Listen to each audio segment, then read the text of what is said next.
আসসালামু আলাইকুম এভরিওয়ান। আজকে আমাদের বুটেক্স কোশ্চেন ব্যাংক সলভ সিরিজের চতুর্থ ক্লাস। আজকের ক্লাসে আমরা বুটেক্সের 20-21 শিক্ষাবর্ষের হায়ার ম্যাথের রিটেন কোশ্চেনটি সলভ করব। এর আগে আমরা বুটেক্সের 23-24, 22-23 এবং 21-22 শিক্ষাবর্ষের হায়ার ম্যাথের কোশ্চেনগুলো সলভ করেছি। ক্লাসগুলো আমাদের ইউটিউব চ্যানেলে আপলোড করা আছে এবং ক্লাসগুলোর লিঙ্ক আমাদের এই ক্লাসের ডিসক্রিপশন বক্সে এবং কমেন্ট বক্সে দেওয়া আছে। যারা এখনও ক্লাসগুলো দেখোনি তারা দ্রুত দেখে নাও। চলো আজকের প্রথম প্রশ্নটা সলভ করা যাক। প্রশ্নটি এসেছে অন্তরীকরণ থেকে। প্রশ্নে বলা হয়েছে যদি y plus x equal x inverse y হয় তবে ডিওয়াই বাই ডিএক্স কত? এটা খুবই সিম্পল একটা ম্যাথ। আমাদেরকে দুই পাশেই এক্সের সাপেক্ষে অন্তরীকরণ করতে হবে, কিন্তু খেয়াল করো এখানে চলকটা পাওয়ারে রয়েছে। তো যখনই চলক পাওয়ারে থাকে তখন আমাদেরকে ফার্স্ট অফ অল দুই পাশে লন নিয়ে আসতে হয়। তো আমরা এখানে আগে দুই পাশে লন নিয়ে নিচ্ছি। লন y plus x equal to লন এক্স ইনভার্স ওয়াই। তো যেহেতু লন নিয়েছি, লন নিলে কিন্তু পাওয়ারটা সামনে চলে আসে, অর্থাৎ এটাকে আমরা লিখতে পারি পাওয়ার সামনে নিয়ে আসলে minus y into loan x. আচ্ছা, এবার আমরা দুই পাশে এক্সের সাপেক্ষে অন্তরীকরণ করব। তো যদি এটাকে ডিডিএক্স করা হয়, এটাকে আমরা চিন্তা করব লন এক্স হিসাবে, মানে ব্র্যাকেটের ভিতরটাকে আমরা এক্স ধরতেছি। তো আমরা জানি এখানে সূত্রটা লিখে দিচ্ছি যে ডিডিএক্স অফ লন এক্স, আমরা জানি লন এক্সকে ডিডিএক্স করলে আসে 1/x। তো আমরা এখানে লিখে দিব 1/x। তো আমরা এক্স ধরেছিলাম ওয়াই প্লাস এক্সকে, তো এখানে হবে 1/y প্লাস এক্স ইন্টু আমরা যেটাকে এক্স ধরবো সেটাকে পুনরায় আবার ডিডিএক্স করতে হবে, অর্থাৎ ব্র্যাকেটের ভিতরটাকে ডিডিএক্স করতে হবে। তো এখানে আছে ওয়াই, ওয়াইকে ডিডিএক্স করলে আসে ডিওয়াই বাই ডিএক্স প্লাস এরপর আছে এক্স, এক্সকে ডিডিএক্স করলে আসে 1। আচ্ছা, ইকুয়াল টু এখানে দেখতে পাচ্ছ দুইটা চলক গুণ আকারে রয়েছে। তো আমরা এখানে একটাকে ইউ ধরবো, একটাকে ভি ধরবো। তাহলে আমাদেরকে এখানে u d d x of u v এই সূত্রটা অ্যাপ্লাই করতে হবে। তো ডিডিএক্স অফ ইউ ভি এর সূত্র হচ্ছে ইউ ডিডিএক্স অফ ভি, অর্থাৎ একবার ইউকে রেখে ভিকে ডিডিএক্স করতে হবে plus v d d x of u, অর্থাৎ আরেকবার ভিকে রেখে ইউকে ডিডিএক্স করতে হবে। তো আমরা এখানে প্রথমটাকে বলতেছি ইউ এবং সেকেন্ডটাকে বলতেছি ভি। তো ফার্স্টে আমরা লিখে দিচ্ছি যে ইউ ডিডিএক্স অফ ভি। তো লন এক্সকেই ডিফারেন্সিয়েট করলে আমরা একটু আগে শিখেছি 1/x হয়। তো ইউ ডিডিএক্স অফ ভি করা হলো, এরপর প্লাস ভি মানে হচ্ছে লন x, v d d x of u. তো ইউ হচ্ছে মাইনাস ওয়াইকে ডিডিএক্স করলে হবে ডিওয়াই বাই ডিএক্স, আর একটা মাইনাস থেকে যায়, সেই মাইনাসটাকে আমরা এখানে গুণ করে দিচ্ছি, তাহলে প্লাসে মাইনাসে মাইনাস হলো। আচ্ছা, এবার যেহেতু ডিওয়াই বাই ডিএক্স বের করতে বলেছে, তো আমরা এখানে গুণ করে দিচ্ছি। গুণ করলে হয় 1/y plus x into dy by dx, তারপর plus 1/y plus x equal to হয় এখানে মাইনাস ওয়াই বাই এক্স আর minus ln x dy by dx. আচ্ছা, এবার আমাদেরকে ডিওয়াই বাই ডিএক্স বের করতে বলেছে, তো আমরা সবগুলো ডিওয়াই বাই ডিএক্সকে একসাথে নিয়ে আসবো, অর্থাৎ মাইনাস লন এক্স এটাকে আমরা এ পাশে নিয়ে আসবো, তাহলে কিন্তু প্লাস হবে। আচ্ছা, তাহলে 1/y প্লাস এক্স, তো এই পাশে নিয়ে এসে আমরা একবারে কমন নিয়ে নিব ডিওয়াই বাই ডিএক্স, কিন্তু এটা এই পাশে নিয়ে আসলে ডিওয়াই বাই ডিএক্স কমন যায়। তো কমন নিলে আমাদের থাকে 1/y প্লাস এক্স প্লাস লন x into dy by d x, যেহেতু আমরা ডিওয়াই বাই ডিএক্স কমন নিয়েছি। আচ্ছা, ইকুয়াল টু তাহলে এই পাশে হবে মাইনাস ওয়াই বাই এক্স, আর এই যে প্লাস এটা রয়েছে এটাকে এই পাশে পাঠালে হবে মাইনাস 1/y প্লাস এক্স। আচ্ছা, এরপর দেখতেই পাচ্ছ যে আমরা কিন্তু এখানেও লসাগু করতে পারি, এখানেও লসাগু করতে পারি। তো আমরা এখন দুই পাশে লসাগু করে নিব। আমাদের লসাগু হবে y প্লাস এক্স, তাহলে উপরে হবে 1 plus y plus x into loan x, আর এই পাশে আমাদের থাকবে ডিওয়াই বাই ডিএক্স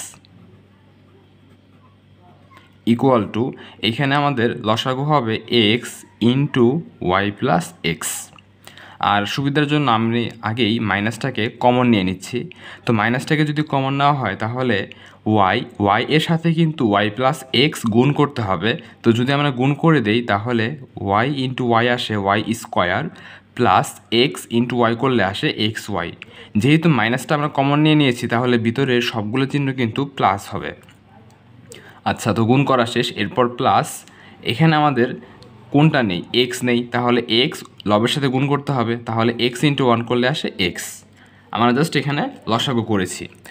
আচ্ছা, আমাদের অঙ্কটা প্রায় শেষ। এবার জাস্ট ডিওয়াই বাই ডিএক্সের সাথে এটা গুণ আকারে ছিল, এটা এই পাশে ভাগ আকারে চলে যাবে। তার আগে দেখো দুই পাশে কিন্তু ওয়াই প্লাস এক্স কাটাকাটি যায়। আচ্ছা, এবার আমরা জাস্ট এটাকে এই পাশে পাঠিয়ে দিব, তাহলে হয় dy by dx equal to, উপরে থাকবে আমাদের এটা minus y square plus x y plus x, আর নিচে আগে থেকে এক্স ছিল, এক্স বসিয়ে দিলাম এবং এটাও নিচে চলে আসবে। তাহলে 1 প্লাস ওয়াই প্লাস এক্স, অথবা আমরা চাইলে লিখতে পারি এক্স প্লাস ওয়াই ইন্টু হবে লন এক্স। তো এটাই হচ্ছে আমাদের ডিওয়াই বাই ডিএক্সের মান, যেটা প্রশ্নে বের করতে বলেছিল। তো এটাই হচ্ছে আমাদের নির্ণয় অ্যান্সার। চলো এবার 2 নম্বর প্রশ্নটা সলভ করা যাক।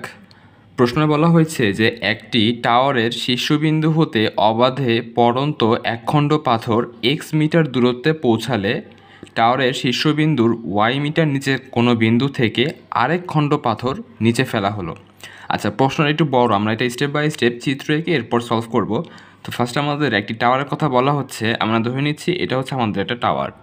আচ্ছা, তো এই টাওয়ারের শীর্ষবিন্দু থেকে একটি একখণ্ড পাথরকে ফেলে দেওয়া হয়েছে, সেটি এক্স মিটার দূরত্বে পৌঁছালে। আচ্ছা, তাহলে আমরা এখান থেকে ধরে নিচ্ছি এতটুকু হচ্ছে আমাদের এক্স মিটার, এতটুকু হচ্ছে আমাদের এক্স মিটার।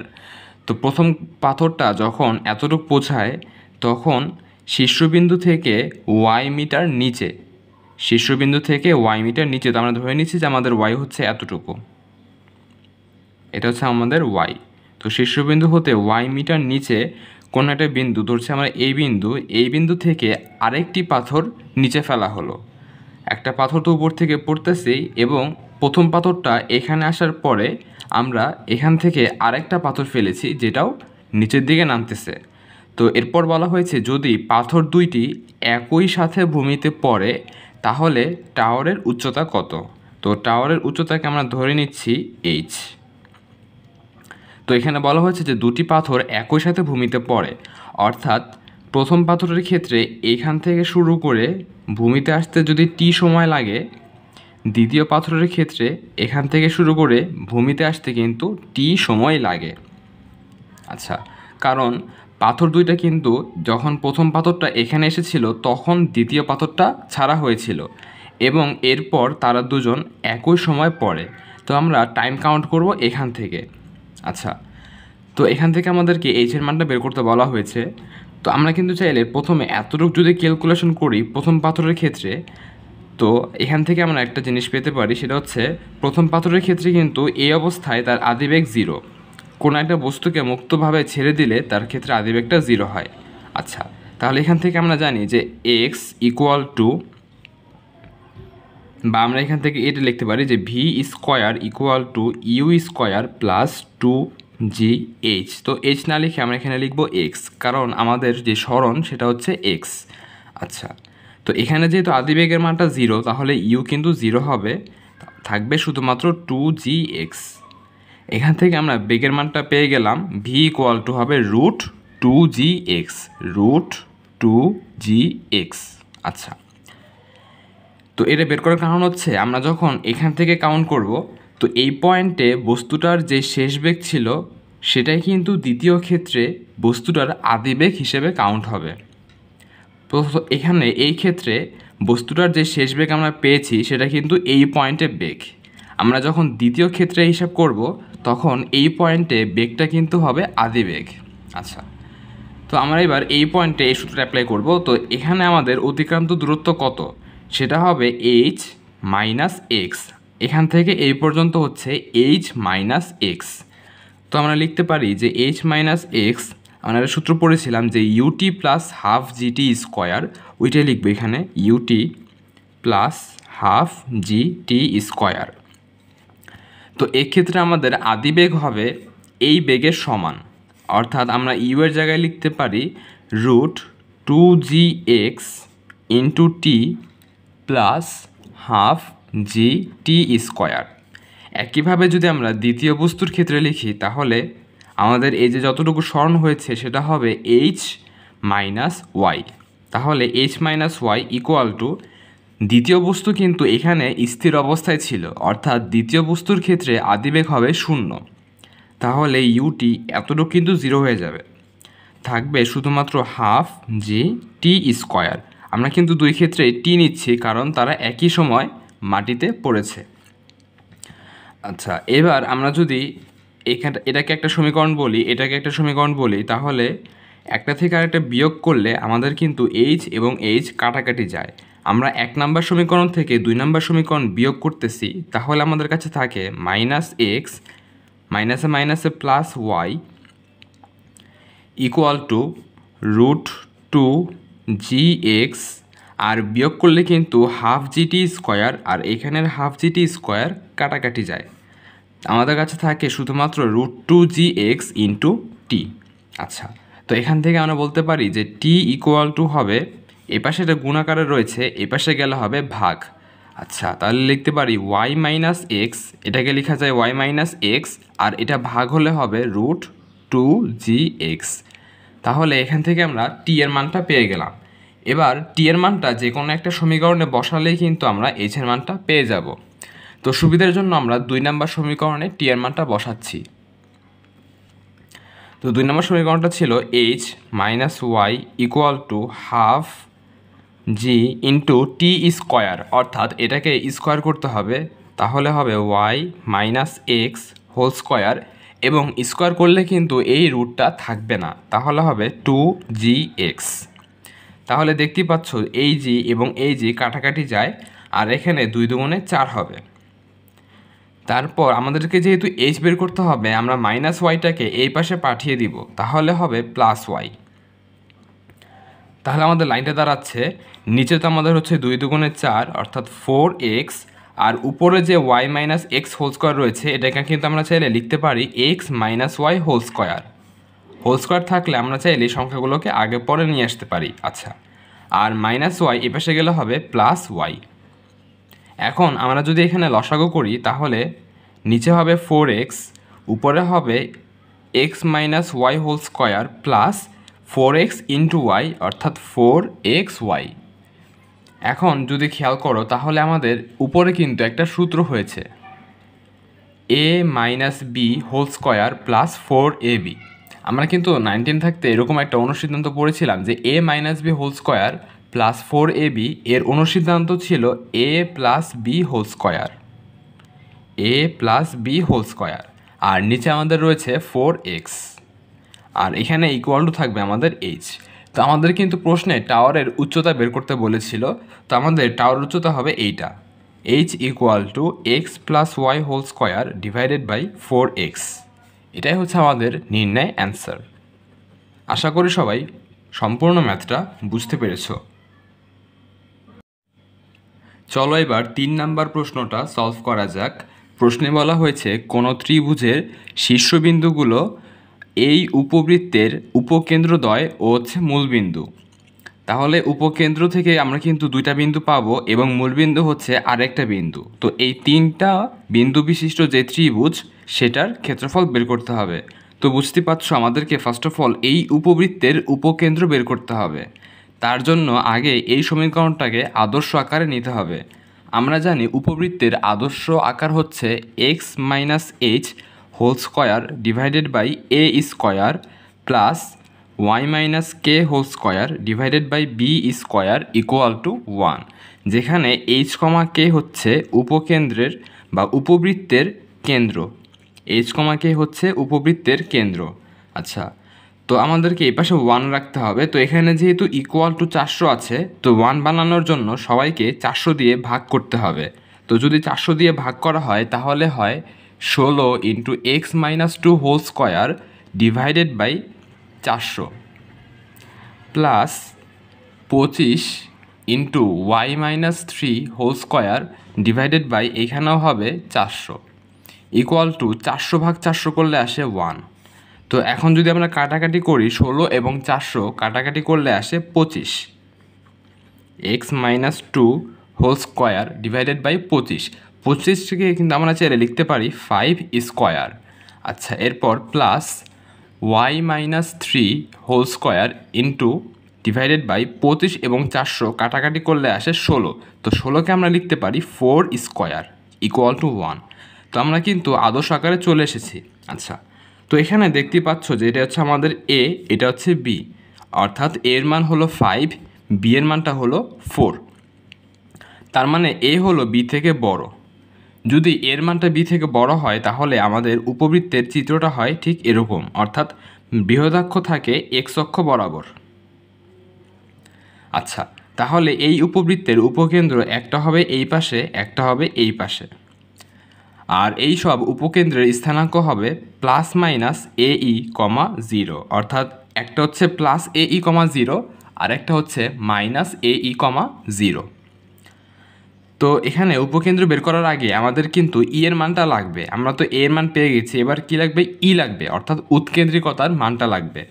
তো আমরা উৎকেন্দ্রিকতা বের করার সূত্র জানি যে ই সমান সমান √1 minus b square divided by a square.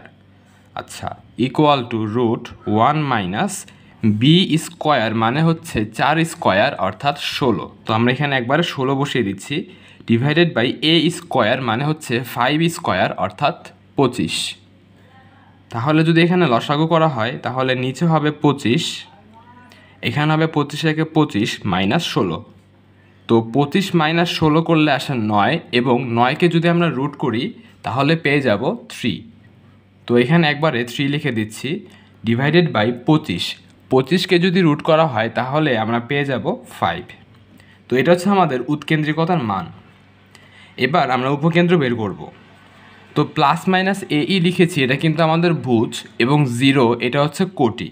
তো ভুজকে আমরা লিখতে পারি এক্স, অর্থাৎ x equal to plus minus a e, এবং কোটি অর্থাৎ ওয়াই ইকুয়াল টু 0।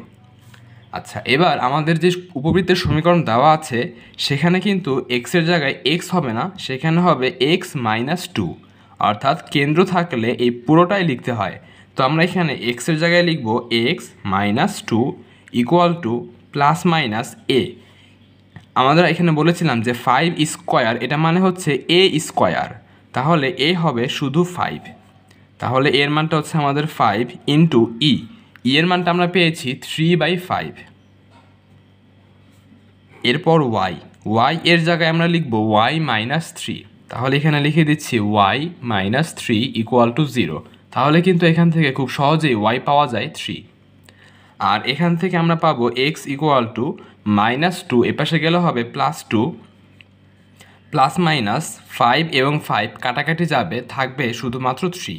তাহলে কিন্তু আমরা এখান থেকে এক্সের দুটো মান পাচ্ছি, একটা হচ্ছে 2 প্লাস 3 অর্থাৎ 5, আরেকটা হচ্ছে 2 মাইনাস 3 অর্থাৎ -1।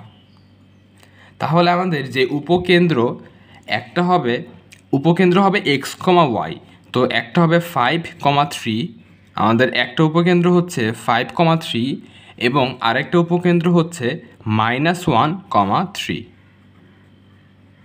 এই হচ্ছে আমার দুইটা উপকেন্দ্র। তো আমাদের প্রশ্নে যে ত্রিভুজের কথা বলা ছিল তার শীর্ষবিন্দুগুলো ছিল দুইটা উপকেন্দ্র এবং আরেকটা ছিল মূলবিন্দু। তো দুইটা উপকেন্দ্র পেয়েছি, আরেকটা হবে আমাদের মূলবিন্দু। এই তিনটা শীর্ষবিন্দু বিশিষ্ট আমাদের ত্রিভুজের ক্ষেত্রফল বের করতে হবে। তো তিনটা শীর্ষবিন্দু জানা থাকলে আমরা ত্রিভুজের ক্ষেত্রফল কিন্তু নির্ণায়কের নিয়মে বের করতে পারি।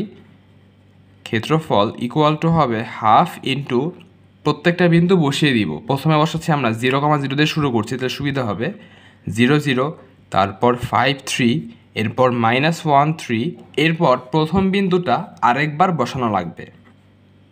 আচ্ছা, তো এইবার গুণ করার নিয়ম ছিল আমরা এভাবে আগে গুণ করব, এই বরাবর আগে গুণ করব। তাহলে 0 এবং 3 গুণ করলে কিন্তু 0ই আসে। আচ্ছা, এরপর প্লাস 5 আর 3 গুণ করলে আসে 15, তারপর -1 আর 0 গুণ করলে কিন্তু 0ই আসে।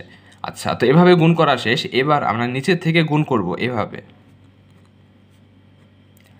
আচ্ছা, আর নিচের থেকে গুণ করার সময় আগেই আমরা একটা মাইনাস দিয়ে নিব। তাহলে 0 এবং 5 গুণ করলে 0 আসে, 3 এবং -1 গুণ করলে আসে -3। তো আগের থেকে মাইনাস ছিল, তো মাইনাসে মাইনাসে হয় প্লাস। এরপর 3 আর 0 গুণ করলে কিন্তু 0 হয়। আচ্ছা, তাহলে এ পর্যন্তই। তো দেখতে পাচ্ছ 15 আর 3 যোগ করলে হয় 18, 18 ভাগ 2 করলে আসে 9।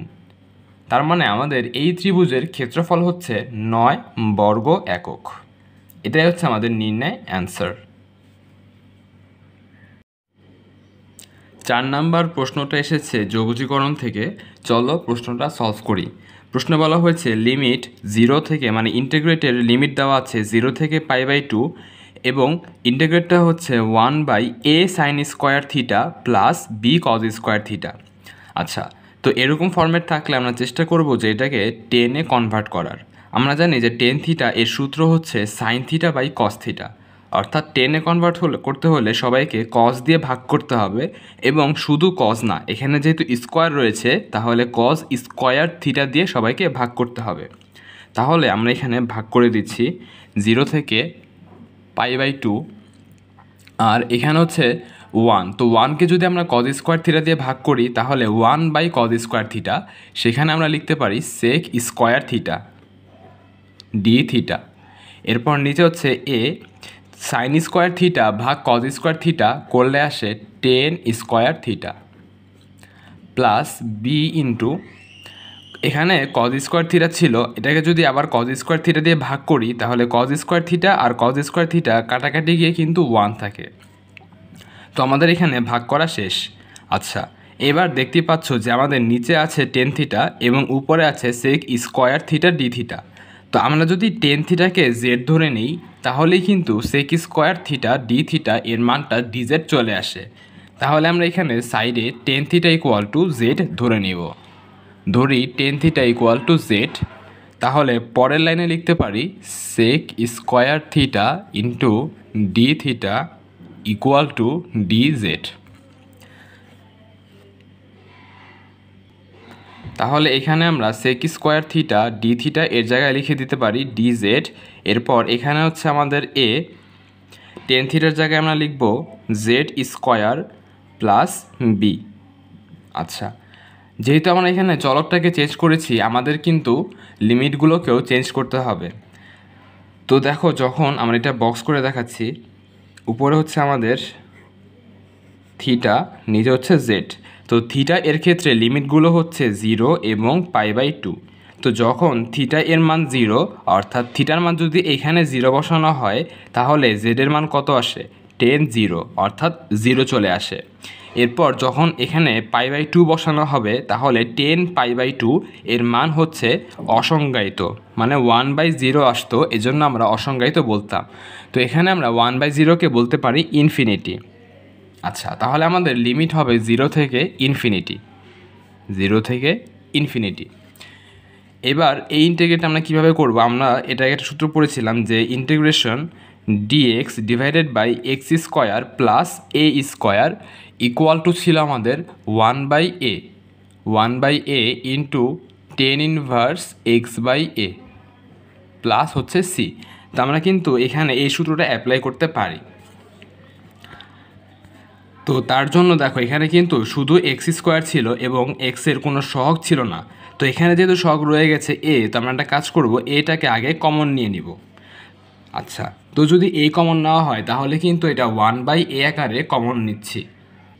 তাহলে কমন নিয়ে আমরা বাইরে লিখে দিব 1/a এবং ভিতরে থাকবে এ কমন নিয়েছি তাহলে জেড স্কোয়ার থাকবে প্লাস এখানে তো এ ছিল না তাহলে b/a থাকবে। আচ্ছা, কমন নিয়ে ফেললাম। এবার এটাকে আমরা এই সূত্রে কনভার্ট করব। তাহলে আমাদের লাইনটা হয় জেড স্কোয়ার প্লাস এটাকে আমাদের লিখতে হবে রুট b/a তার হোল স্কোয়ার, আর উপরে থাকবে ডিজেড। তাহলে দেখো integrate 1/x square plus a square এরকম ফর্মেট চলে এসেছে। এবার আমরা এই সূত্রটা অ্যাপ্লাই করে দিব। আমাদের বাইরে আগে থেকে ছিল 1/a, এবার এটাকে ইন্টিগ্রেট করলে আসে 1/a অর্থাৎ যে ধ্রুবক থাকবে সেটাকে উল্টিয়ে লিখতে হবে। তো 1/√b/a এটাকে যদি আমরা একবারে উল্টিয়ে লিখি তাহলে উপরে হবে √a, নিচে হবে b। √b/a কে আমরা জাস্ট উল্টিয়ে লিখেছি। তো এটা হচ্ছে আমাদের 1/a ইন্টু হবে tan ইনভার্স x/a। তো x মানে হচ্ছে z আর নিচে হবে a মানে হচ্ছে এই ধ্রুবক পার্টটা অর্থাৎ √b/a। আচ্ছা, এবার আমরা লিমিটটা বসিয়ে দিব। তো আমাদের লিমিট ছিল 0 থেকে ইনফিনিটি, লিমিটটা ছিল 0 থেকে ইনফিনিটি। তো এখানে লিখে দিচ্ছি 0, এখানে ইনফিনিটি। আচ্ছা, এবার যদি আমরা এখানে কাটাকাটি করি তাহলে উপরে হচ্ছে √a, নিচে হচ্ছে শুধু a। আমরা জানি যে একটা a মানে হচ্ছে 2টা √a, একটা a মানে হচ্ছে 2টা √a। তাহলে কিন্তু এই √a এবং এই √a কাটাকাটি যায়, তাহলে উপরে থাকে 1 এবং নিচে থাকে √a ইন্টু √b, অর্থাৎ আমরা লিখতে পারি 1/√ab। এরপর আমরা যদি ভিতরে লিমিটটা বসাই তাহলে ইনফিনিটি এখানে বসা হলে তাহলে আসে ইনফিনিটি বাই সামথিং করলে ইনফিনিটি আসে। তো tan ইনভার্স ইনফিনিটি এর মানটা হচ্ছে π/2। আমরা কিন্তু একটু আগে tan π/2 এর মানটাকে বলেছি ইনফিনিটি, তাহলে 10 এপাশে গেলে tan ইনভার্স ইনফিনিটি এর মান আসে π/2। তাহলে আমরা এখানে বসিয়ে দিচ্ছি π/2। এরপর মাইনাস দিয়ে লোয়ার লিমিটটা বসাবো। তো এখানে যদি 0 বসানো হয় তাহলে 0/সামথিং 0 আসে, তাহলে tan ইনভার্স 0। আমরা জানি tan ইনভার্স 0 এর মান হচ্ছে 0, তো এখানে আমরা বসিয়ে দিচ্ছি 0। তাহলে আমাদের নির্ণয় যৌগোষ্ঠীর মান দাঁড়ালো π/2√ab, 2√ab। এটাই হচ্ছে আমাদের নির্ণয় অ্যান্সার। 5 নাম্বার প্রশ্নটি এসেছে অন্তরীকরণ থেকে। প্রশ্নে বলা হয়েছে y = 4e⁻x plus 9e inverse x এর লঘুমান বের করো। তো লঘুমান বের করতে হলে আমরা জানি যে প্রদত্ত ফাংশনকে দুইবার প্রথমে ডিফারেন্সিয়েট করতে হয়। তো আমাদেরকে y দেওয়া আছে, আমরা যদি y-কে একবার ডিফারেন্সিয়েট করি তাহলে লিখতে পারি y1। আচ্ছা, তো এটাকে যদি একবার ddx করা হয় তাহলে 4 এর জায়গায় 4 থাকবে, e⁻x-কে ddx করলে e⁻x-ই আসে। এরপর প্লাস 9 এর জায়গায় প্লাস 9ই থাকবে, e ইনভার্স x-কে ddx করলেও e ইনভার্স x আসে। কিন্তু এখানে x এর সহগ হচ্ছে -1, তো x এর সহগ দিয়ে গুণ করা লাগবে, তাহলে -1 দিয়ে গুণ করলে এখানে চিহ্নটা মাইনাস হয়ে যাবে। আচ্ছা, তো y1 পেয়ে ফেললাম। এরপর আমরা এটাকে আরেকবার ddx করব। তো y1-কে আবার ddx করলে আসে y2। আচ্ছা, তো এবার যদি আমরা ddx করি তাহলে 4e⁻x, এরপর -9 e ইনভার্স x-কে ddx করলে e ইনভার্স x-ই থাকবে, কিন্তু যেহেতু x এর সহগ হচ্ছে -1 সেহেতু -1 দিয়ে এটাকে গুণ করা লাগবে, তাহলে মাইনাসে মাইনাসে হবে প্লাস। আচ্ছা, আর এখানে একটা কথা বলে রাখি, আমাদের y দেওয়া ছিল, y-কে একবার ddx করলে আসে dy/dx, আর এটাকে আমরা বলতেছি y1। এরপর dy/dx-কে আরেকবার ddx করলে আসে d² y/dx², এটাকে আমরা বলতেছি y2। আচ্ছা, আশা করি সবাই ক্লিয়ার হয়েছে। তো আমরা জানি যে লঘুমান বা গুরুমান বের করার জন্য y1 যেটা বা একবার dy/dx যেটা, সেটাকে 0 ধরতে হয় এবং এখান থেকে x এর মানটা বের করতে হয়। তো আমরা এটাকে 0 ধরে নিচ্ছি। এরপর -9e ইনভার্স x, এটা মাইনাস রয়েছে, এপাশে গেলে হবে প্লাস, তাহলে আমাদের থাকে 4e⁻x = 9e inverse x। 4e⁻x = 9e inverse x। এরপর আমাদের যেহেতু x এর মানটা বের করতে হবে, তাহলে e ইনভার্স x এপাশে গুণাকারে রয়েছে, এপাশে আসলে ভাগ হবে, তাহলে e⁻x ভাগ e ইনভার্স x = এখানে 4 গুণাকারে ছিল, এপাশে গেলে ভাগ হবে 9/4। আচ্ছা, এবার দেখতে পাচ্ছ দুটোই কিন্তু e, তো যেহেতু দুটো e ভাগ আকারে রয়েছে, তো আমরা যদি ভাগ থাকে তাহলে পাওয়ারগুলো বিয়োগ করে থাকি, তাহলে x বিয়োগ এরপর হচ্ছে -x, তো মাইনাসে মাইনাসে কিন্তু প্লাস হয়, আর এখানে x হবে, এখানে হচ্ছে 9/4। তো আমরা জানি যে x আর x যোগ করলে আমরা পেয়ে যাব e⁻2x = হচ্ছে 9/4। আচ্ছা, এখন e পাওয়ার যে 2x পেলাম, এটাকে চাইলে আমরা লিখতে পারি e⁻x হোল স্কয়ার, কারণ পাওয়ারের উপর পাওয়ার থাকলে কিন্তু এগুলো গুণ হয়, তো এই দুটো গুণ করলে কিন্তু 2xই আসে। আচ্ছা, তো এটাকে আমরা এভাবে লিখতে পারি, ইকুয়াল টু হচ্ছে 9/4। এবার স্কোয়ারকে যদি এই পাশে পাঠানো হয় তাহলে হবে রুট, তাহলে e⁻x ইকুয়াল টু রুট 9/4। তোমরা অনেকে বলতে পারো যে আমরা এখানে প্লাস মাইনাস কেন দিচ্ছি না। মনে রাখবে e⁻x এটা কখনোই নেগেটিভ হতে পারে না। আমরা এক্সের মান যেটাই বসাই না কেন e⁻x এর মান কখনো নেগেটিভ হতে পারে না। তোমরা চাইলে ক্যালকুলেটরে করে দেখতে পারো যে এক্সের মান 0 বসাও অথবা 100 বসাও অথবা -100 বসাও, যাই বসাও না কেন এটার মান কিন্তু কখনোই নেগেটিভ আসবে না, শুধু পজিটিভ আসবে। আচ্ছা, তাহলে আমরা এখান থেকে e⁻x এর মানটা পেয়ে যাচ্ছি 9কে রুট করলে আসে 3, 4কে রুট করলে আসে 2। এটা হচ্ছে আমাদের e⁻x এর মান। এবার যদি আমরা এখান থেকে x বের করতে চাই তাহলে কে এই পাশে পাঠাতে হবে, আর যদি এক পাশ থেকে আরেক পাশে যায় তাহলে এটা হয়ে যায় লন। যদি এক পাশ থেকে আরেক পাশে যায় তাহলে এটা হয়ে যায় লন, আর আগে থেকে ছিল আমাদের 3/2। তাহলে আমাদের এক্সের মানটা হলো লন 3/2। এবার আমরা এক্সের যে মানটা পেয়েছি সেটা বসাবো y2 এখান থেকে যদি আমরা পজিটিভ রেজাল্ট পাই তাহলে বুঝবো লঘুমান পাওয়া যাবে। আচ্ছা, তো আমরা চাইলে এক্স বসাতে পারি, অথবা যেহেতু এখানে e⁻x রয়েছে আমরা কিন্তু চাইলে এটাও বসাতে পারি, সমস্যা নেই। তাহলে এখানে আমরা বসিয়ে দিচ্ছি 4 ইন্টু e⁻x মানে হচ্ছে 3/2, তারপর প্লাস 9 ইন্টু e⁻x মানে হচ্ছে ex এর উল্টো, তো e⁻xকে উল্টালে হয় 2/3, কারণ e⁻x মানে কি 1/ex মানে হচ্ছে এটাকে উল্টানো, তো আমরা জাস্ট একবারে উল্টিয়ে এখানে বসিয়ে দিয়েছি 2/3। আচ্ছা, তো এখন যদি কাটাকাটি করা হয় 4 এবং 2 কাটলে হয় 2, আর এখানে 3 এবং 9 কাটলে হয় 3, তাহলে 3 দুগুণে 6 প্লাস 3 দুগুণে 6 অর্থাৎ 12। তো যেহেতু আমরা y2 এর মানটা পজিটিভ পেয়েছি, অর্থাৎ এই মান থেকে আমরা লঘুমান পাবো, মানে এই মানটা যদি আমরা প্রদত্ত ফাংশনে বসাই তাহলে এখান থেকে লঘুমান পাওয়া যাবে। তাহলে সুতরাং আমাদের লঘুমান হবে এই ফাংশনের মধ্যে x এর মানটা বসাতে হবে। তাহলে 4 ইন্টু e⁻x অর্থাৎ 3/2 প্লাস 9 ইন্টু e⁻x অর্থাৎ 2/3, অর্থাৎ এই জিনিসটাই আসবে। তাহলে এখান থেকে আমরা পেয়ে যাব 12। তাহলে আমাদের প্রদত্ত ফাংশনের লঘুমান হচ্ছে 12। এটাই হচ্ছে আমাদের নির্ণয় অ্যান্সার। আমরা এখন 6 নম্বর প্রশ্নটা সলভ করব। প্রশ্নে বলা হয়েছে a cos square x plus b sine square x equal c হলে 10x এর মান কত। দেখো এখানে কিন্তু সাইন কজ রয়েছে, তো এখান থেকে 10 নিয়ে আসতে হবে। আমরা সিম্পলি জানি যে 10x মানে হচ্ছে sine x by cos x, তো আমাদেরকে 10 নিয়ে আসতে হলে সবাইকে কজ এক্স দিয়ে ভাগ করতে হবে, এবং যেহেতু এখানে স্কোয়ার রয়েছে তো কজ স্কোয়ার এক্স দিয়ে ভাগ করতে হবে, তাহলেই sine square by cos square 10 square লেখা যাবে। আচ্ছা, তাহলে আমরা এবার সবাইকে কজ স্কোয়ার এক্স দ্বারা ভাগ করে দিব। তো দেখতেই পাচ্ছ এখানে রয়েছে a কজ স্কোয়ার এক্স, এটাকে যদি কজ স্কোয়ার এক্স দিয়ে ভাগ করা হয় তাহলে কাটাকাটি গিয়ে কিন্তু শুধু a থাকবে, প্লাস এটাকে যদি আমরা কজ স্কোয়ার দিয়ে ভাগ করি তাহলে সাইন স্কোয়ার ভাগ কজ স্কোয়ার, এখানে আমরা লিখতে পারি 10 স্কোয়ার ইকুয়াল টু, এখানে রয়েছে শুধু সি, বা আমরা এখানে বলতে পারি এর গুণিতক হচ্ছে 1।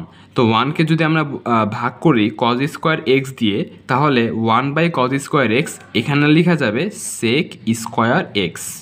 আচ্ছা, তো আমাদের 10 নিয়ে আসতে হবে। এখানে কিন্তু অলরেডি 10 চলে এসেছে, এখানে সেক স্কোয়ারের জায়গায় আমরা লিখতে পারি 1 প্লাস 10 স্কোয়ার এক্স।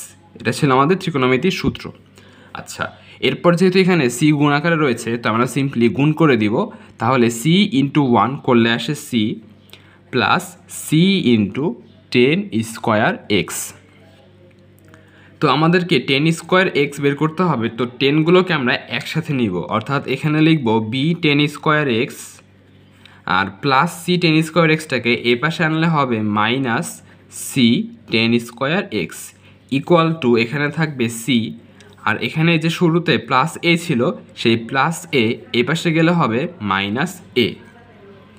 এরপর আমরা কিন্তু এখান থেকে 10 স্কোয়ার এক্স কমন নিতে পারি।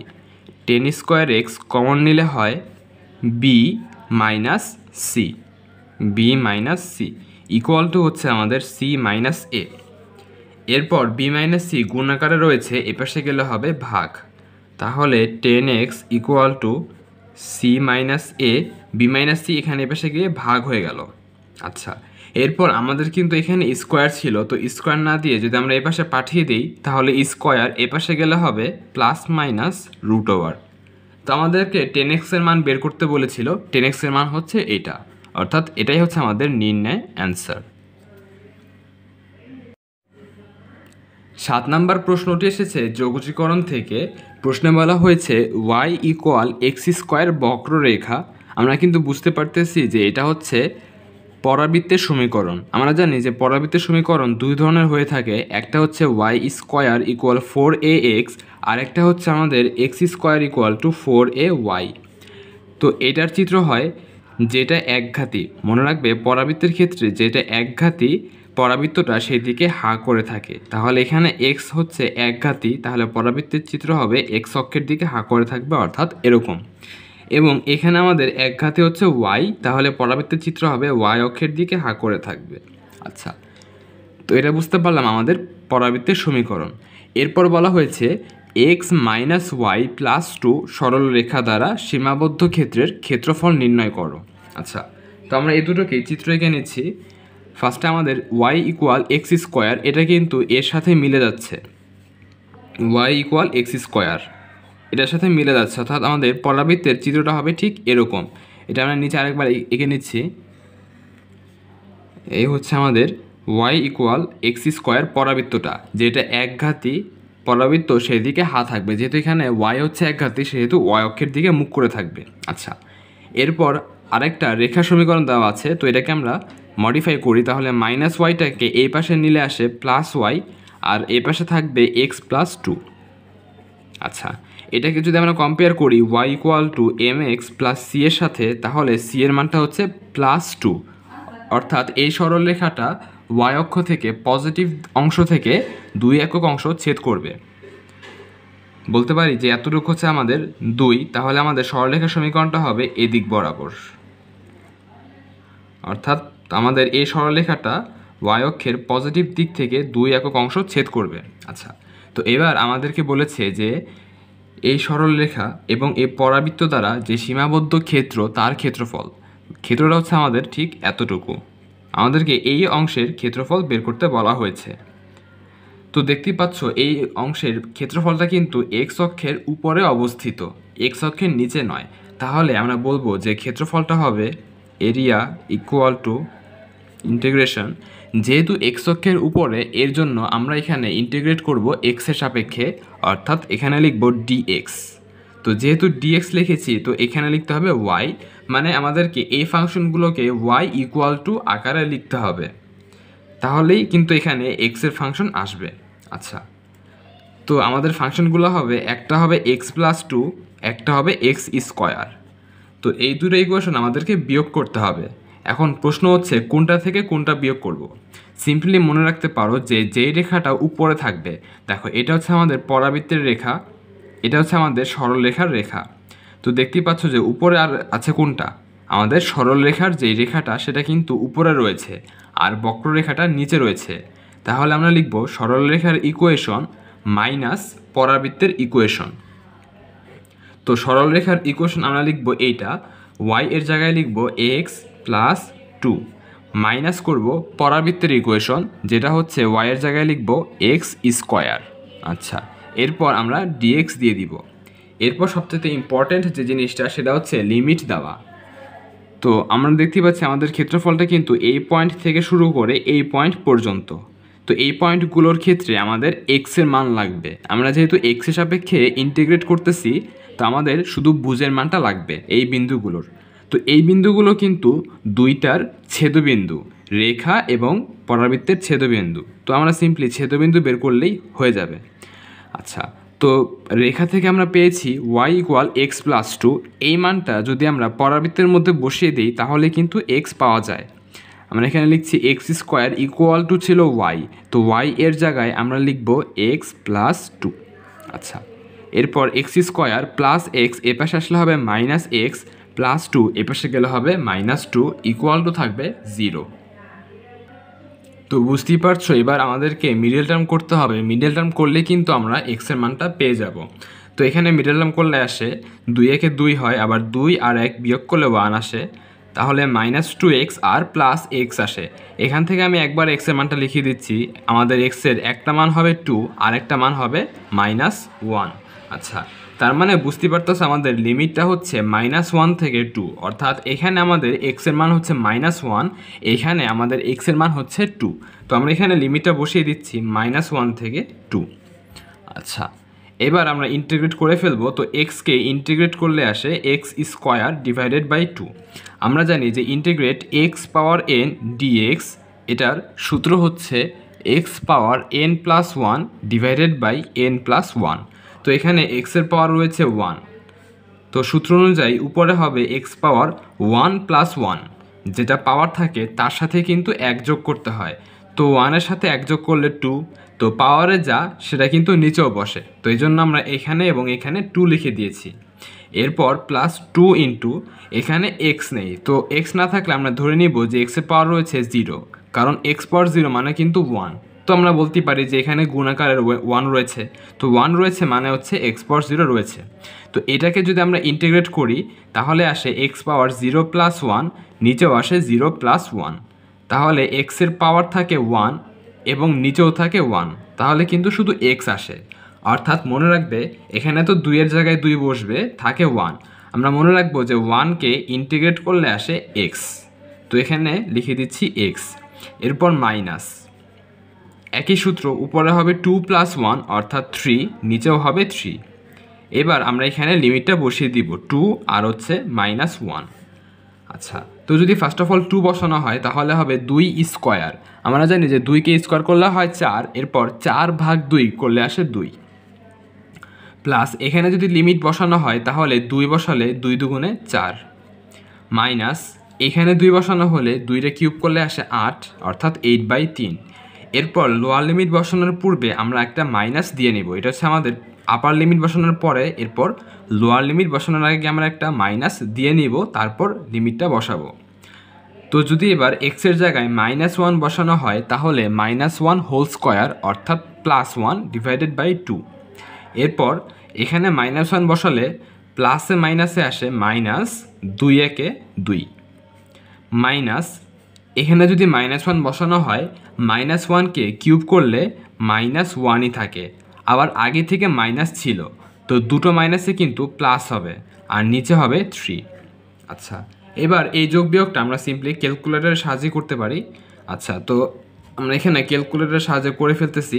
আমাদের এখানে থাকে 6 - 8/3, তো এটা ফার্স্টে লিখব যে 6 মাইনাস আমাদের হচ্ছে 8/3, উপরে হচ্ছে 8, নিচে হচ্ছে 3। এরপর আমরা এখানে বিয়োগ করব হাফ -2 + 1/3, তো ব্র্যাকেট দিয়ে নিয়েছি। এখানে লিখব হাফ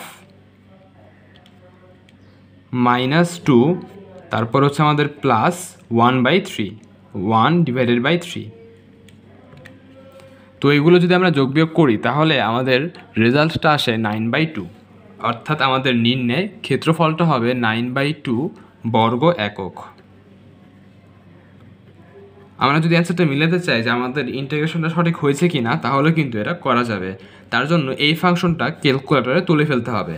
তাহলে আমরা এখানে তুলে নিচ্ছি ইন্টিগ্রেট, এরপর লিখতে হবে x + 2 - x², তাহলে এখানে লিখব x + 2 - x²।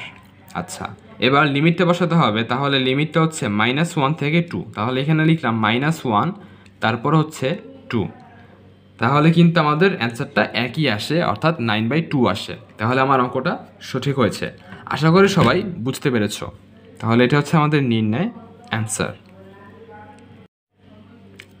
8 নম্বর এমসিকিউতে বলা হয়েছে 50 থেকে 70 সংখ্যাগুলি হতে দৈব চয়ন পদ্ধতিতে একটি সংখ্যা নেওয়া হলো, অর্থাৎ র্যান্ডমলি একটি সংখ্যা নেওয়া হলো। সংখ্যাটি মৌলিক সংখ্যা হওয়ার সম্ভাবনা কত? এটা কিন্তু খুবই সিম্পল একটা ম্যাথ। আমরা জানি যে সম্ভাবনা ইকুয়াল টু হচ্ছে আমাদের অনুকূলে যে সকল ঘটনা রয়েছে সেগুলো উপরে বসে, অর্থাৎ উপরে হচ্ছে আমাদের অনুকূলে ঘটনা বসবে আর নিচে বসবে মোট সম্ভাব্য সকল ফলাফল নিচে বসবে। তো এখানে 50 থেকে 70 অর্থাৎ মোট সংখ্যা হচ্ছে 21টা, তাহলে আমাদের মোট ফলাফল হবে 21। আর এখানে হবে অনুকূল ফলাফল, অর্থাৎ আমরা যেটা পেতে চাচ্ছি মৌলিক সংখ্যা। তো 50 থেকে 70-এর মধ্যে মৌলিক সংখ্যা কয়টি রয়েছে চলো হিসাব করা যাক। ফার্স্টে 51 কিন্তু মৌলিক সংখ্যা নয়, কারণ মনে রাখবে যে সকল সংখ্যার ক্ষেত্রে অঙ্কগুলোর সমষ্টি 3 দ্বারা বিভাজ্য, যেমন এখানে অঙ্কগুলো হচ্ছে 5 আর 1, 5 আর 1 যোগ করলে হয় 6, 6 কিন্তু 3 দ্বারা বিভাজ্য, তাহলে 51 3 দ্বারা বিভাজ্য হবে, 51 ভাগ 3 করলে আসে 17। আচ্ছা, আমরা জানি যে সকল সংখ্যাকে শুধুমাত্র ওই সংখ্যা এবং 1 ছাড়া অন্য কোনো সংখ্যা দিয়ে ভাগ করা যায় না, সেগুলোই মৌলিক সংখ্যা। যেমন 5কে শুধুমাত্র 5 দিয়ে ভাগ করা যায় এবং 5কে 1 দিয়ে ভাগ করা যায়, তাহলে 5 হচ্ছে আমাদের মৌলিক সংখ্যা। 51 কিন্তু মৌলিক সংখ্যা না, কারণ 51কে 51 এবং 1 ছাড়া অন্য সংখ্যা দিয়েও ভাগ করা যাচ্ছে। আচ্ছা, তাহলে 51 মৌলিক সংখ্যা নয়, এবং সবগুলো জোড় সংখ্যা কিন্তু মৌলিক সংখ্যা নয়, কারণ প্রত্যেকটা জোড় সংখ্যাই 2 দিয়ে ভাগ করা যায়, তাহলে বিজোড় থেকেই খুঁজতে হবে। তাহলে 51 বাদ গেল, এরপর হবে আমাদের 53। দেখো 53কে কিন্তু কোনো সংখ্যা দিয়ে ভাগ করা যায় না, তাহলে 53 একটি মৌলিক সংখ্যা। এরপর 57 কিন্তু হবে না, কারণ 7 আর 5 যোগ করলে হয় 12। তো 12 যেহেতু 3 দ্বারা বিভাজ্য, 57কেও কিন্তু 3 দ্বারা ভাগ করা যাবে। 57কে 3 দ্বারা ভাগ করলে হয় আমাদের, এটা আমরা ক্যালকুলেটরে দেখে নিচ্ছি যে 57 ভাগ 3, এটা করলে আসে আমাদের 19, তাহলে কিন্তু এটা মৌলিক সংখ্যা হবে না। আচ্ছা, এরপর আমরা নিতে পারি 59। হ্যাঁ, 59 কিন্তু একটা মৌলিক সংখ্যা। আচ্ছা, তারপর হচ্ছে আমাদের 61, এটাও একটা মৌলিক সংখ্যা। তারপর হচ্ছে আমাদের 63 হবে না, 65ও হবে না, কারণ 5 13 করলে আসে 65, তো 67। হ্যাঁ, এটা হবে আমাদের মৌলিক সংখ্যা। আচ্ছা, তো আমরা পেয়ে গেলাম যে 50 থেকে 70-এর মধ্যে আমাদের মৌলিক সংখ্যা হচ্ছে এই 4টা, তাহলে অনুকূলে ফলাফল হবে 4। আচ্ছা, তো 4/21 এটাই হচ্ছে আমাদের সম্ভাবনা। 50 থেকে 70 সংখ্যাগুলি হতে একটি সংখ্যা যদি নেওয়া হয়, সেটা মৌলিক সংখ্যা হওয়ার সম্ভাবনা হলো 4/21। এটাই হচ্ছে আমাদের অ্যান্সার। 9 নম্বর প্রশ্নে বলা হয়েছে ফাংশন অফ এক্স ইকুয়াল লন root x minus 2 into x minus 3 ফাংশনটি ডোমেন ও রেঞ্জ নির্ণয় করো। আচ্ছা, ডোমেন আর রেঞ্জ বলতে কি বোঝায়? ডোমেন বলতে বোঝায় এক্সের সেই সকল মান যে সকল মানের জন্য প্রদত্ত ফাংশনটি সংজ্ঞায়িত হয়। তো দেখতেই পাচ্ছ এখানে প্রদত্ত ফাংশনটি হচ্ছে লনের ফাংশন। তো লন তখনই সংজ্ঞায়িত হয় যখন লনের ভিতরে এই সংখ্যাগুলো 0 থেকে বড় হয়। লনের ভিতরে যদি 0 হয় অথবা নেগেটিভ সংখ্যা থাকে, তাহলে এই দুই ক্ষেত্রে কিন্তু মানগুলো অসংজ্ঞায়িত আসে। লনের ভিতরে দশমিক আসলে সমস্যা নেই, কিন্তু এই মানগুলো 0 অথবা নেগেটিভ হতে পারবে না। অর্থাৎ লনের ফাংশনটি যদি সংজ্ঞায়িত হতে চায়, তাহলে রুটের ভিতরে যে মানটা রয়েছে তাকে অবশ্যই 0 থেকে বড় হতে হবে। আচ্ছা, তো আমরা বলতে পারি যে ডোমেনের যে শর্ত সেটা হবে x minus 2 into x minus 3, এটা অবশ্যই গ্রেটার দ্যান 0। আচ্ছা, তো এবার এখান থেকে আমরা এক্সের যে সকল ব্যবধি পাবো সেগুলোই হচ্ছে ডোমেন। তো যদি এখানে ইকুয়াল চিহ্ন থাকতো, তাহলে আমরা কি লিখতাম? একবার এক্স মাইনাস 2 গ্রেটার দ্যান 0 আর একবার এক্স মাইনাস 3 গ্রেটার দ্যান 0 হয়, অথবা আমরা তো এভাবে লিখতাম। তাহলে এখান থেকে এক্সের একটা ব্যবধি পেলাম যে 2 থেকে বড়, এবং এখান থেকে একটা পেলাম 3 থেকে বড়। আচ্ছা, তো এগুলো পাওয়ার পর আমাদের কি করতে হয়? এই মানগুলো এখানে বসিয়ে দেখতে হয় যে এটা আসলে সিদ্ধ করে কিনা। তো এখানে আমরা বলতেছি যে এক্সের মান হবে 2 থেকে বড়, তো 2 থেকে বড় যে কোনো সংখ্যা আমরা এখানে বসিয়ে দেখব যে এটা সিদ্ধ হয় কিনা।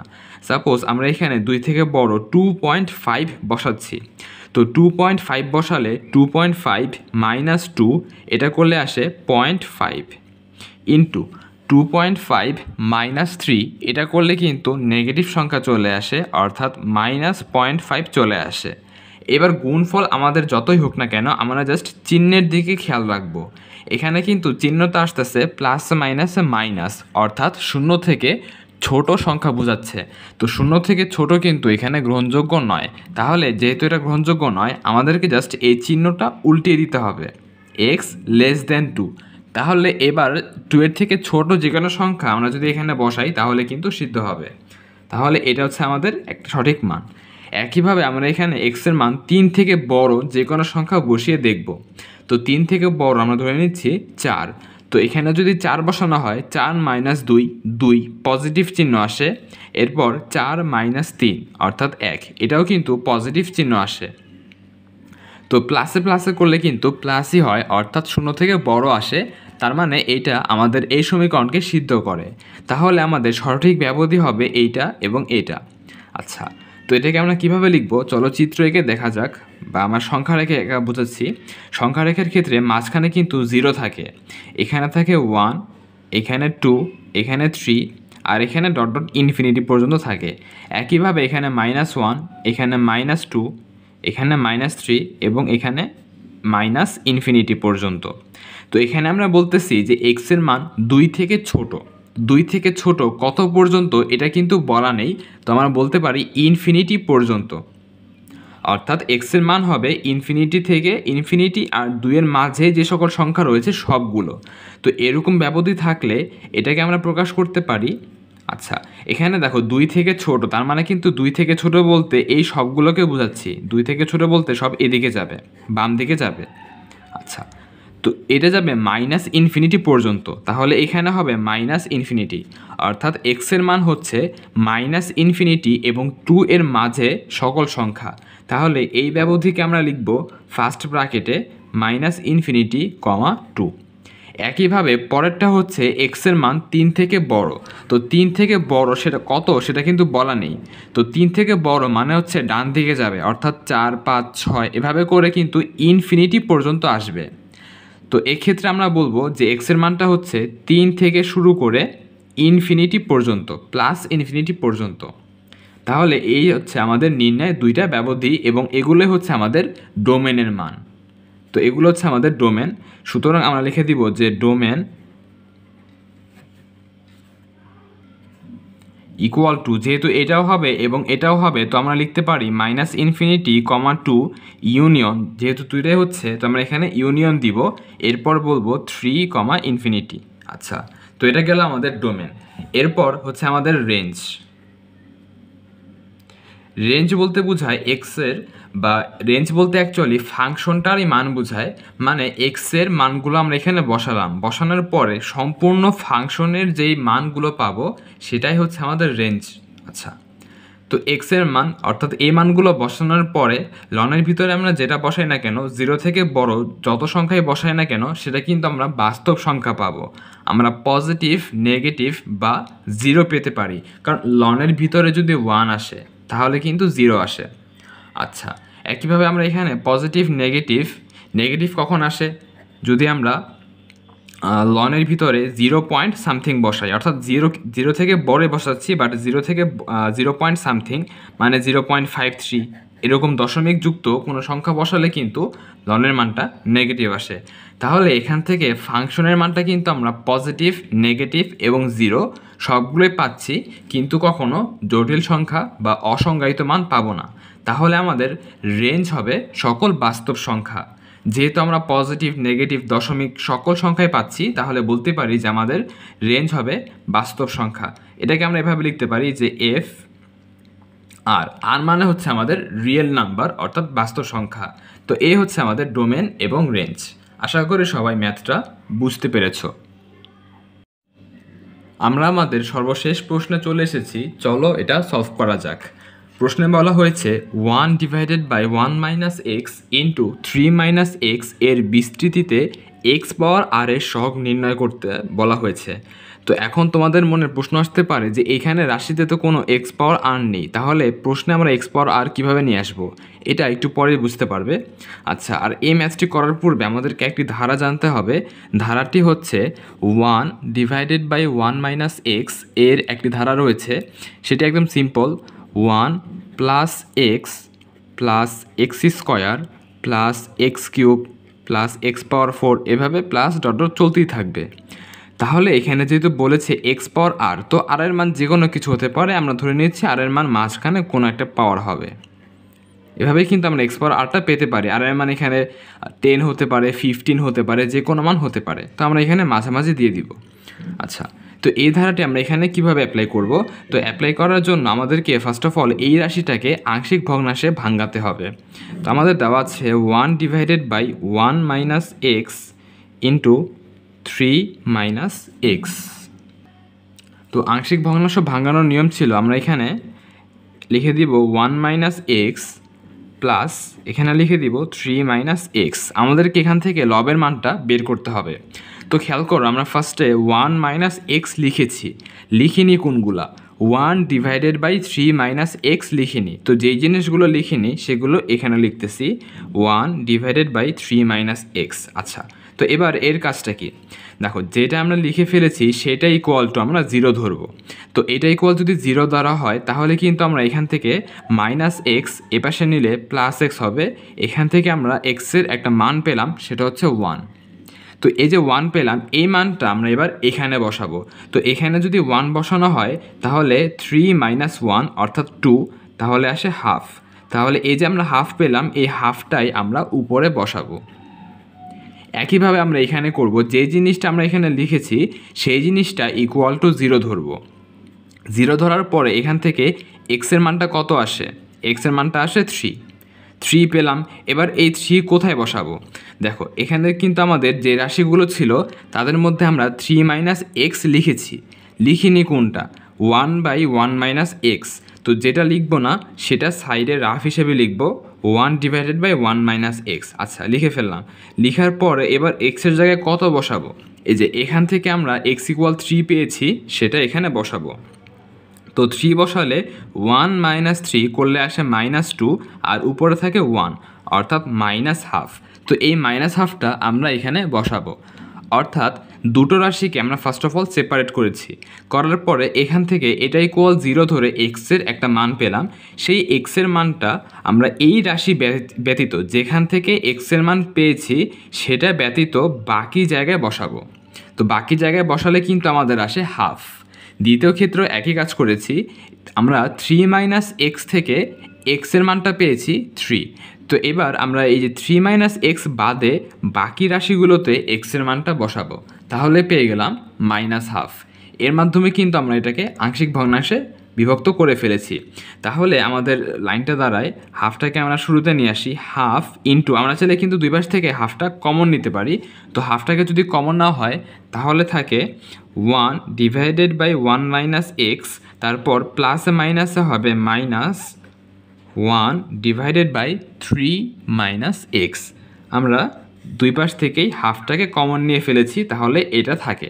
আচ্ছা, তাহলে দেখতে পাচ্ছ যে আমাদের কিন্তু এখানে 1 বাই 1 মাইনাস এক্স চলে এসেছে। আমরা কিন্তু এইটার সূত্র একটু আগে শিখেছি। আচ্ছা, তাহলে এখানে হচ্ছে আমাদের 1 ডিভাইডেড বাই 1 মাইনাস এক্স, তারপর হচ্ছে মাইনাস। আচ্ছা, আমরা ফার্স্ট অফ অল এটার ধারা লিখি, তাহলে বুঝতে সুবিধা হবে। এটার ধারা হচ্ছে আমাদের 1 plus x plus x square plus x cube, এভাবে প্লাস ডট ডট করতে করতে একটা পর্যায়ে আমরা এক্স পাওয়ার আর পাবো, এবং এরপরও কি ধারাটা চলতেই থাকবে। আচ্ছা, এরপর হচ্ছে আমাদের 1 ডিভাইডেড বাই 3 মাইনাস এক্স, কিন্তু আমাদের কিন্তু এখানে ধারার মধ্যে 1 ছিল, 3 থাকলে হবে না। তো এখানে যদি আমরা 1 বানাতে চাই তাহলে আমাদেরকে 3 কমন নিতে হবে। দেখো, 3 মাইনাস এক্স থেকে যদি আমরা 3 কমন নিই তাহলে ফার্স্টে তো এখানে 1 হবে, মাইনাস এখানে তো 3 ছিল না, আমরা জোর করে কমন নিয়েছি। তো এভাবে কমন নিলে ভাগ করে দিতে হয়। যদি কমন না যাওয়ার পরেও আমরা কমন নিয়ে থাকি তাহলে সেই সংখ্যাটা দিয়েই ভাগ করে দিতে হয়। এবার যদি আমরা গুণ করি তাহলে কিন্তু এটাই ফিরে আসে। তাহলে 3 মাইনাস এক্স, এখান থেকে 3 কমন নিয়ে আমরা লিখব 1 মাইনাস এক্স বাই 3। অর্থাৎ এই ধারাটা হয় এরকম, 1 বাই 3 মাইনাস এক্স ছিল, এখান থেকে আমরা কি করেছি 1 বাই 3 কমন নিয়েছি। এটা কিন্তু আমাদের নিচে ছিল, তো আমরা যেহেতু কমন নিয়েছি তাহলে কিন্তু এটা নিচে থাকবে, অর্থাৎ 3 নিচে রয়েছে, তার মানে আলটিমেটলি 1 বাই 3 কমন নিয়েছি। আচ্ছা, এরপর থাকে 1 বাই 1 মাইনাস এক্স বাই 3। তো এখানে লিখে দেব into 1 divided by 1 minus x by 3। এটাকে আমরা ভেঙে লিখতে পারি। এরপর ইকুয়াল টু 1/3 জায়গায় 1/3 থাকবে, আমরা এটাকে ধারাতে বিস্তৃতি করব। তাহলে আমরা বলতেছি যে 1/1 মাইনাস x/3কে বলতেছি আমরা x। তাহলে এখানে আমরা এক্সগুলোর জায়গায় লিখে দিব x/3। তাহলে লাইনটা দাঁড়ায় 1 প্লাস এক্স, এক্সের জায়গায় লিখব x/3, তারপর এক্স স্কোয়ার সে জায়গায় লিখব x/3 পাওয়ার 2। একইভাবে হবে x/3 পাওয়ার হোল কিউব। এভাবে যেতে যেতে একটা পর্যায়ে আমরা আর পাবো, সেটা হবে x পাওয়ার r 3 পাওয়ার r, ব্র্যাকেট না দিয়ে এভাবেও দিতে পারি আমরা। এরপর প্লাস ডট ডট। এই হচ্ছে আমার দুটি ধারা। আচ্ছা, এখান থেকে আমাদেরকে x পাওয়ার r এর সহগ বের করতে বলা হয়েছিল। খেয়াল করবে আমাদের কিন্তু দুটো রাশির বিয়োগ করতে হবে এবং তার সাথে কিন্তু শুরুতে একটা হাফ ছিল, তো আমরা এখানে হাফ তো লিখবই। এবার বিয়োগ করলে আমাদের জাস্ট x পাওয়ার r এর যে সহগগুলো সেগুলো বিয়োগ করলে কিন্তু হবে।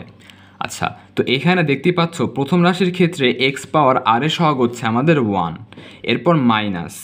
দ্বিতীয় রাশির ক্ষেত্রে আমাদের যেটা x পাওয়ার r ছিল তার সহগ হচ্ছে 1/3 পাওয়ার r, কিন্তু এখানে আমাদের খেয়াল রাখতে হবে বাইরে কিন্তু একটা 1/3 আছে, অর্থাৎ সবার সাথেই কিন্তু 1/3 গুণাকারে রয়েছে। তাহলে এর সাথেও 1/3 গুণাকারে রয়েছে, তাহলে ফার্স্ট অফ অল 1/3 লিখতে হবে ইন্টু x পাওয়ার r এর সহগ হচ্ছে 1/3 পাওয়ার r। তো এখানে লিখে দিলাম 1/3 পাওয়ার r। এটাই কিন্তু আমাদের x পাওয়ার r এর সহগ। আমাদেরকে যেহেতু x পাওয়ার r এর সহগই বের করতে বলা হয়েছে, আমরা বাকিগুলো চিন্তা করার দরকার নেই। প্রথম রাশির ক্ষেত্রে x পাওয়ার r এর সহগ হচ্ছে আমাদের 1, এরপর মাইনাস দিয়ে দিলাম। দ্বিতীয় রাশির ক্ষেত্রে x পাওয়ার r এর সহগ হচ্ছে 1/3 পাওয়ার r ইন্টু 1/3, সেটাই লিখে দিলাম। আর সম্পূর্ণ রাশির সাথে যেহেতু হাফ ছিল সেহেতু x পাওয়ার r এগুলোর সাথেও কিন্তু হাফ থাকবে, এজন্য শুরুতেই হাফ দিয়ে দিয়েছি। আচ্ছা, ইকুয়াল টু হাফ। তারপর এখানে আমরা জাস্ট একটুখানি সিম্পলিফাই করে লিখতে পারি, উপরে 1 × 1 করলে 1ই আসে, নিচে যেহেতু এগুলো পাশাপাশি গুণ আকারে রয়েছে, আমরা জানি যে একই জিনিস গুণ আকারে থাকলে তাদের পাওয়ারগুলো যোগ হয়, অর্থাৎ এটাকে আমরা লিখতে পারি 3 পাওয়ার r প্লাস 1। তো এটাই হচ্ছে আমাদের নির্ণয় x পাওয়ার r এর সহগ। আশা করি সবাই ম্যাথটা বুঝতে পেরেছ। এরই মাধ্যমে আমাদের বুটেক্সের 20-21 শিক্ষাবর্ষে ভর্তি পরীক্ষায় আসা হায়ার ম্যাথের রিটেন কোশ্চেনটি সলভ করা হয়ে গেল। এর আগে আমরা যে 3টি ক্লাস আপলোড করেছি সেগুলোর লিঙ্ক আমাদের এই ক্লাসের ডিসক্রিপশন বক্সে এবং কমেন্ট বক্সে দেওয়া থাকবে। যারা ক্লাসটি দেখোনি তারা দ্রুত দেখে নেবে। আচ্ছা, আর আজকের ক্লাসটি তোমাদের কাছে কেমন লেগেছে তা অবশ্যই কমেন্ট করে জানাবে, এবং কোনো অঙ্কে যদি বুঝতে সমস্যা হয়ে থাকে সেটাও কমেন্টে জানাবে। আর আজকের ক্লাসটি ভালো লেগে থাকলে অবশ্যই একটা লাইক দিয়ে দিবে, এবং যারা এখনও আমাদের চ্যানেলটি সাবস্ক্রাইব করনি তারা দ্রুত সাবস্ক্রাইব করে বেল আইকনটি বাজিয়ে দাও, কারণ এখন থেকে প্রত্যেকটি ভর্তি পরীক্ষার আগেই কিন্তু আমরা সেই বিশ্ববিদ্যালয়ের কোশ্চেন ব্যাংক সলভের উপরে কয়েকটি করে ক্লাস দিচ্ছি। তো ক্লাসগুলোর নোটিফিকেশন সবার আগে পাওয়ার জন্য আমাদের চ্যানেলটি অবশ্যই সাবস্ক্রাইব করবে এবং বেল আইকনটি বাজিয়ে দিবে। ধন্যবাদ সবাইকে।